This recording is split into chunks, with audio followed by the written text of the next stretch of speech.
నమస్కారం అండి. ఎన్నో హెల్త్ బెనిఫిట్స్ ఉండే సాములతో ఇడ్లీ దోశ తయారు చేసే విధానం చూపిస్తానండి. సాములు ఇడ్లీ కోసం సాములు తీసుకున్నానండి.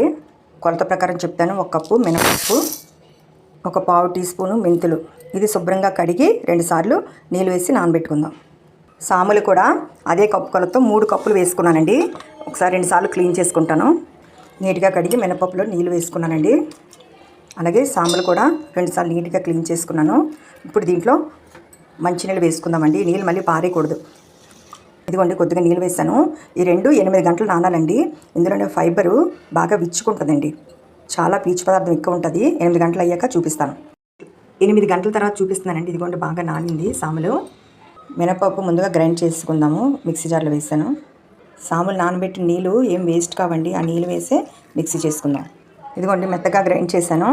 ఈ సాములను కూడా మిక్సీ జార్లో వేసుకుంటాను. జార్లో వేసుకున్నానండి. ఉడికించిన సాముల అన్నం కూడా వేసుకుంటున్నాను. ఇదంతా మెత్తగా గ్రైండ్ చేసుకుందాం. ఇలా 3 కప్పులు సాములు వేసుకున్నాను కదండి. అందులో అదే సాములతో అన్నం 1 కప్పు వేసుకున్నాను. ఇలా కొలతగా వేసుకుంటే ఇడ్లీ చాలా స్మూత్గా వస్తుందండి. ఇదిగోండి చిన్న బరకు వచ్చింది చూసారా రవ్వలాగా. ఇప్పుడు దీన్ని ఒక గిన్నెలో వేసుకుందాం. మనం 8 గంటలు నానబెట్టి ఇలా ప్రిపేర్ చేసుకున్నాం కదండి. ఈ సాముల్ని మళ్ళీ రాత్రి రుబ్బుకున్నాను. ఉదయం మళ్ళీ ప్రిపేర్ చేసుకోవాలి. 8 గంటలు ఫర్మెంట్ చేసుకోవాలి. రుబ్బులోనే మీ టేస్ట్కి తగ్గ సాల్ట్ వేసి కలుపుకోండి. ఇదిగోండి బాగా కలుపుకుంటున్నాను. చూసండి ఇడ్లీ రుబ్బు ఇలా కలుపుకోవాలి. ఇప్పుడు గిన్నెకి కొద్దిగా ఆయిల్ అప్లై చేసుకున్నాను. ఇడ్లీ ప్లేట్కి కొద్దిగా ఆయిల్ అప్లై చేసి ఇలా ఇడ్లీ రుబ్బు వేసుకోవడం.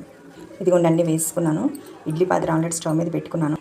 ఇదిగోండి ఒక 10 నిమిషాలు ఇడ్లీ ఉడికించుకుందాం. సాములు ఇడ్లీ ఉడికిపోయిందండి. బయటికి తీసాను. ఒక 2 నిమిషాల నుండి తీద్దాం బయటికి ప్లేట్లోకి. మనం ఇడ్లీ కూల్ అయ్యేలోపు ఒక దోశ కూడా వేసుకుందామండి. ఇది మనకు నచ్చిన విధంగా టిఫిన్స్ తయారు చేసుకోవచ్చండి. ఈ రుబ్బుతోని సాముల రుబ్బుతోని పలచగా వేసుకుందాం. మన ఇష్టం. మసాలా దోశ అది ఏదైనా వేసుకోవచ్చు.